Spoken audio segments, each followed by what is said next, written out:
नमस्कार दोस्तों, मैं नीना जौहरी, योग थेरेपिस्ट, आज फिर हाजिर हूँ।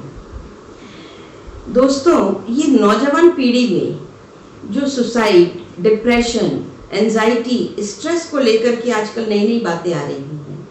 खासकर कि ये सुशांत राजपूत का जो एपिसोड हुआ, उसने मुझे मजबूर किया कि मैं आप लोगों से मुखातिब हूँ।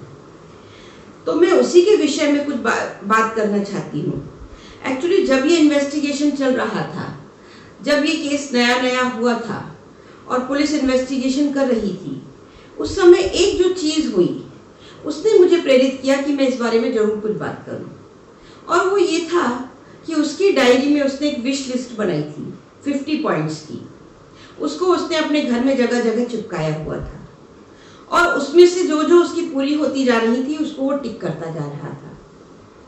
तो उसके सुसाइड के पीछे कुछ भी रीज़न हो सकता है, मैं यहाँ उसको एनालाइज नहीं कर रही हूँ। हो सकता है उसके पीछे नेपोटिज्म हो या कोई और कारण हो और इन्वेस्टिगेशन के बाद कुछ लोगों दोषी पाए जाएं, उनको सजा हो या पेनल्टी हो, वो सब एक अलग बातें हैं। लेकिन उसकी ये जो 50 पॉइंट्स का जो उसका एम्बिशन था, उसको लेकर के मेरे दिमाग में कुछ बातें आई जो मैं आज की नौजवान पीढ़ी से साझा करना चाहती हूँ। क्योंकि एक आध मैंने भी मोटिवेशनल सेशन अटेंड किए हैं। तो जो मोटिवेशनल गुरु होते हैं वो आजकल की युवा पीढ़ी को बताते हैं कि आप अपनी विश लिस्ट बनाइए जीवन में अगर आप सक्सेस होना चाहते हैं, और उसको जगह जगह चिपकाइए ताकि हर समय आप उसको देखते रहें और वो आपको मोटिवेट करती रहे कि आपको कैसे अपने एम की तरफ पहुंचना है, उसके लिए कितनी मेहनत करनी है, क्या क्या करना है।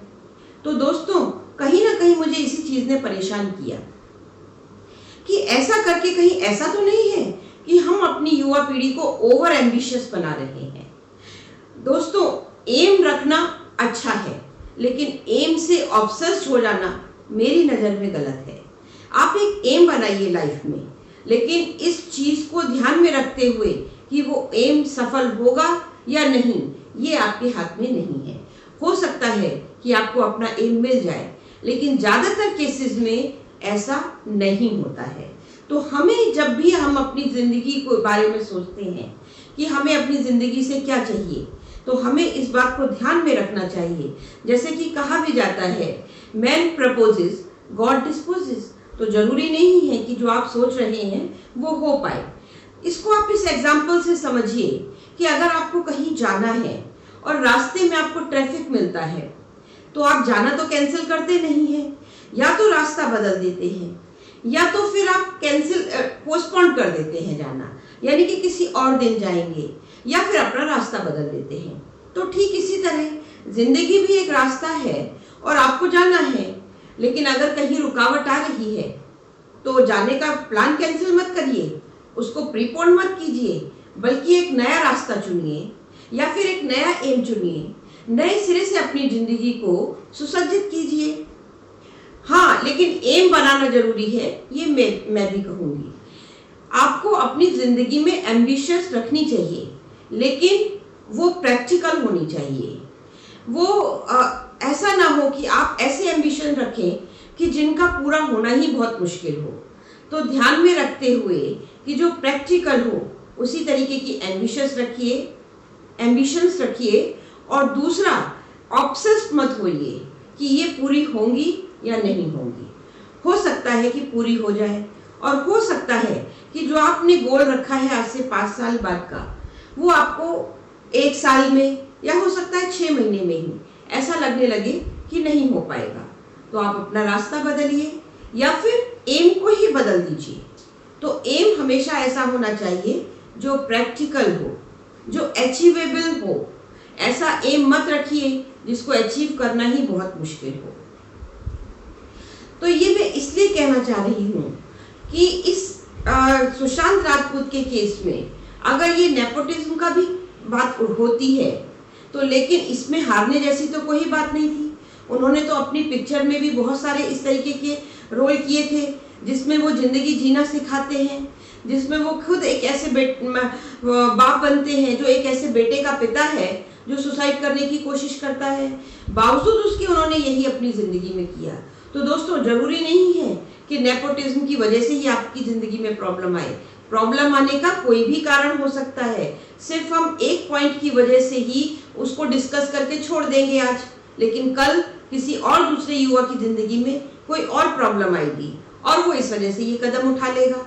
तो हमें बात इस विषय पर नहीं करनी है कि एक पर्टिकुलर इंसान की जिंदगी में क्या प्रॉब्लम आई। हमें बात इस विषय पर करनी है कि हमें अपनी जिंदगी किस तरह से चलानी है। यानी समस्याएं आएंगी, लेकिन उससे जूझना हमें है, उससे जूझने के लिए तैयार होना हमें है। तो ये ध्यान रखिए कि हमें गोल बनाना है, और वो गोल बनाना भी जरूरी है, क्योंकि ये मैं भी मानती हूँ कि जिंदगी में प्रोग्रेस करना चाहिए, लेकिन प्रोग्रेस करने के लिए उससे ऑब्सेस्ड होना बहुत गलत है। प्रोग्रेस करिए, लेकिन ये ध्यान दे करके कि जो आप सोच रहे हैं वो जरूरी नहीं है पूरा हो। इसीलिए मैं मेडिटेशन कराने में भी इस बात के बारे में जरूर बोलती हूँ। हम एक वर्डली मेडिटेशन कराते हैं जिसमें हम ये बोलते हैं कि आप कोई भी टॉपिक सोच सकते हैं। वो आपका कोई खुशनुमा दिन भी हो सकता है, वो आपकी कोई फ्यूचर प्लानिंग भी हो सकती है, वो आपकी कोई हॉबी भी हो सकती है। लेकिन जब मैं फ्यूचर प्लानिंग की बात करती हूँ तो मैं अपने स्टूडेंट से स्पेशली ये बात कहती हूँ कि फ्यूचर प्लानिंग से आपको ऑब्सेस्ड नहीं होना है। प्लानिंग इसलिए करनी है कि जिससे हमारी जो जिंदगी है वो व्यवस्थित रहे और हमारा मन शांत रहे। योग का यही तो एम है, मन को शांत रखना, शांत रख के जिंदगी को जीना, न सिर्फ जीना बल्कि खुशगवार जिंदगी को जीना, हैप्पी लाइफ को जीना, ये हमारा एम होना चाहिए। तो जब हम अपने मकसद में कामयाब होते हैं, यानी अपने गोल पर पहुंचते हैं, तो जो हमें खुशी मिलती है उससे ज़्यादा खुश होना है हमें उसके पहुंचने के रास्ते में, उस तक पहुंचने का जो हमने रास्ता तय किया है। क्योंकि उस पर पहुंचने के बाद उतना टाइम नहीं होता है। तो जिंदगी के ये जो इतने साल, इतने दिन हमने गुजारे, उस तक पहुंचने में इनको किस लिए हम चिंता में गुजारे, इसमें ही खुश होकर के उस तक पहुंचना है।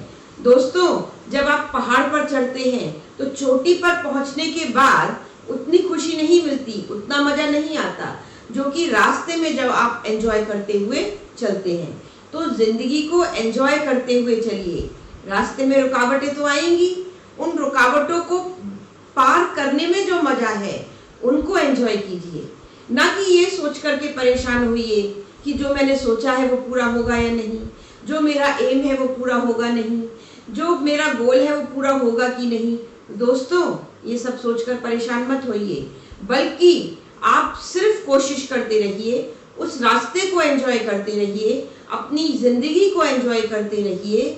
और भविष्य किसने देखा है, हो सकता है कि आपने जो सोचा है वो हो जाए, और हो सकता है ना हो सकता है उससे भी कुछ अच्छा हो जाए। तो जरूरी नहीं है, हो सकता है रास्ते में आपको अपने गोल चेंज करने पड़े, रास्ते चेंज करने पड़े, लेकिन किसी भी हालत में ये सॉल्यूशन तो हो ही नहीं सकता। तो एक सुशांत राजपूत के केस को लेकर के आज हमारे मीडिया में इतनी बातें हो रही हैं, लेकिन बात सिर्फ सुशांत राजपूत की नहीं, हमारी पूरी की पूरी युवा पीढ़ी की है। और समस्या सिर्फ एक नहीं होती है, समस्याएं बहुत होती हैं। इस समस्या का समाधान तो हम ढूंढ लेंगे, लेकिन बाकी की समस्याओं का क्या होगा, और हमारी लाइफ में फ्यूचर में क्या समस्या आने वाली है, ये तो ना हम जानते हैं, ना आप जानते हैं, ना कोई जानता है। हमें अपने आप को ये तैयार करना है कि कोई भी समस्या आए हमें उससे निपटना है। तो उसके लिए दोस्तों अपने आप को तैयार करिए, और उसीलिए मैं कहती हूँ कि नियमित रूप से योग भी करिए, और न सिर्फ शरीर का योग करिए बल्कि मन का भी योग करिए, तभी जिंदगी जीने की असली कला आ पाएगी। तो दोस्तों, आपको मेरा विचार कैसा लगा कमेंट बॉक्स में जरूर लिखिएगा। उससे होगा ये कि मैं आपके मन की बात, यानी युवा पीढ़ी के मन की बात जो मैं जानना चाहती हूँ वो मैं जान पाऊंगी, और उससे हमारा ये डिस्कशन आगे बढ़ेगा। तो हम इस डिस्कशन को आगे लेकर के जाएंगे और दूसरे टॉपिक्स पर भी बात करेंगे। लेकिन जरूरी ये है कि आप कमेंट बॉक्स में अपने विचार, चाहे वो इसके अगेंस्ट हो या इसके फेवर में, कोई फर्क नहीं पड़ता, आप सिर्फ उनको लिखिए, मैं उनको पढ़ूंगी और उसके ऊपर हम आगे डिस्कशन करेंगे। धन्यवाद।